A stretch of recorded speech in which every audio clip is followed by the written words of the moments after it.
টানা ৩ মেয়াদে বাংলাদেশ ক্রিকেট বোর্ডের সভাপতির দায়িত্ব পালনের পর অনেকটা বাধ্য হয়েই নিজের চেয়ার ছাড়লেন নাজমুল হাসান পাপন। রাজনৈতিক পরিচয় বোর্ডের যে কোনো কিছু চাইবা মাত্র পেতেন সাবেক এমপি ও বোর্ড প্রেসিডেন্ট পাপন।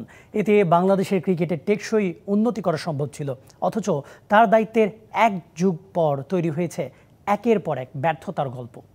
মানে এখন তো আপনারা জানেন সবই যে আসলে আমি এগুলোর সাথে নাই।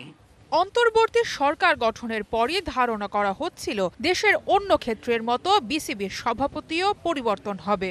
৫ আগস্ট আওয়ামী লীগ সরকার পতনের পর থেকেই আড়াল বাংলাদেশ ক্রিকেট বোর্ডের সদ্য সাবেক সভাপতি নাজমুল হাসান পাপন। কোনো সহ সভাপতি না থাকায় বোর্ডের নিয়ম মাফিক কাজে আসে স্থবিরতা। অবশেষে বোর্ডের জরুরি সভায় নিজের পদত্যাগপত্র পাঠালেন ইমেইলে। 2013, 2017 এবং 2021 সালে টানা 3 বার নির্বাচন জিতে সভাপতি হিসেবে দায়িত্ব পালন করেছেন পাপন। 2013 সালে এনএসসি কোটায় হয়েছিলেন পরিচালক। পরবর্তীতে পরিচালকরা তাকে সভাপতি হিসেবে নির্বাচিত করেন। গত 2 নির্বাচনে ঢাকা আবাহনীর কাউন্সিলর হিসেবে পরিচালক নির্বাচিত হয়েছেন। এরপর একইভাবে সভাপতিও নির্বাচিত হন পাপন।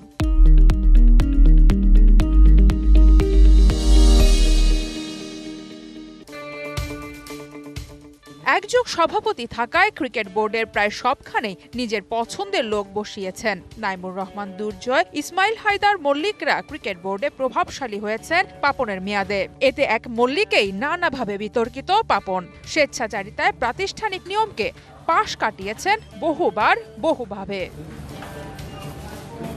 এই 12 বছরে দেননি কোনো সহ সভাপতি নিয়োগ দেননি প্রধান অর্থকর্তাও। বোর্ডের একাধিক ব্যক্তির মাঝে হয়েছে বিরোধ। ঘরোয়া ক্রিকেটের বাজে অবস্থা, ম্যাচ গড়াপেটা, কোন দল চ্যাম্পিয়ন হবে আগেই ঠিক করে ফেলা, মানহীন ফ্র্যাঞ্চাইজি লিগ যেখানে আর্থিক দুর্নীতি ও ম্যাচ ফিক্সিংয়ের অভিযোগ নিয়মিত।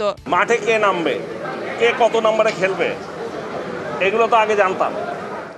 জাতীয় দলে হস্তক্ষেপ, যেখানে সাকিব তামিম দ্বন্দ্ব, ক্রিকেটার কোচ মতবিরোধ, জাতীয় ক্রিকেটারদের প্রতিপক্ষ বানানো, এসবই দিনের পর দিন দেখা গেছে পাপনের আমলে। তবে বাংলাদেশ ক্রিকেটের উল্লেখযোগ্য অর্জনটাও ছিল তার সময়ে। 2015 বিশ্বকাপে বাংলাদেশের কোয়ার্টার ফাইনালে ওঠা পাপন আমলের সেরা অর্জন। এশিয়া কাপে ছেলেরা একাধিকবার ফাইনালে উঠলেও তার আমলে শিরোপা ঘরে তুলেছে মেয়েরা। তবে অনূর্ধ্ব-19 বিশ্বকাপ জয় ছিল অনন্য, যার সবই এজিএম এ নিজেদের পছন্দের কাউন্সিলরদের সংখ্যা বাড়িয়ে আর দামি গিফট দিয়ে করা হয়েছে জায়েজ। প্রত্যেকটাই নিজের কথা is very important, family very important, কিন্তু দেশটা তার চেয়ে বেশি বড়, এই কথাটা সবার মাথায় থাকে। সারা মাহবুব, ডিবিসি নিউজ ডেস্ক।